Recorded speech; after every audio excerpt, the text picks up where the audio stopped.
এই গরমে কাঁচা আমের শরবত হলে কিন্তু ভালোই হয় বলো।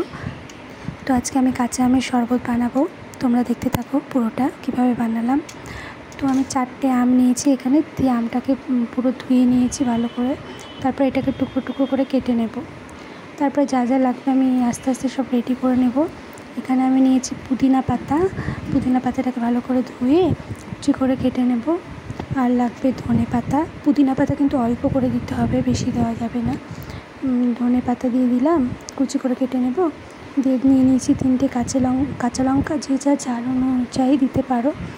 তো এদিকে লেবু কেটে নিয়েছি 2টো, যতটা লাগবে দেবো, বাদ বাকি থেকে যাবে। তো এদিকে আমার প্রায় রেডি। এখানে আমি একটা মিক্সিং জার নিয়ে নিয়েছি, আর জিরে শুকনো খোলায় ভেজে নিয়েছিলাম অল্প করে, এটাকে গুঁড়ো করে নেব। দেখো গুঁড়ো করে নিয়েছি। এদিকে দেখো মোটামুটি সব আমার রেডি। আম, লেবু, পুদিনা পাতা, ধনে পাতা, কাঁচা লঙ্কা। তো লেবু আমার সব আমি মিক্সিং জারের মধ্যে নিয়ে নিলাম। লেবু 1 টুকরো রেখে দিলাম, অতটা লাগবে না। নিয়ে নিচ্ছি চিনি। এখানে আমি 8 টেবিল চামচের মতো চিনি দিয়েছি, যে যা স্বাদ অনুযায়ী দিতে পারো। দিয়ে দিচ্ছি বিট নুন, আর এমনি খাবার নুন, ভাজা জিরের গুঁড়ো যেটাকে গুঁড়ো করেছিলাম ওটাও দিয়ে দিচ্ছি।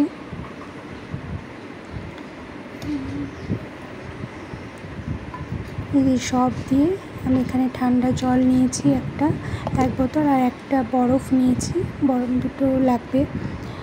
তো আমি এবার ওটাকে ভালো করে পেস্ট করে নেব জল দিয়ে, ঠান্ডা জল দিয়ে। তো এই দেখো আমার এরকম পেস্ট হয়েছে, অনেকটা গাঢ় ঘন হয়েছে। এটাকে আরও পাতলা করতে হবে। আমি আরও জল দিয়ে দেবো। আমি এখানে 6 গ্লাসের মতো বানাবো, তো জল দিয়ে পাতলা করে দিলাম। অবশ্যই ঠান্ডা জল দিতে হবে। এই দেখো আমার রেডি। এবার আমি গ্লাসের মধ্যে 1 টুকরো করে বরফ দিয়ে আমি রেডি করে নিলাম কাঁচা আমের শরবত।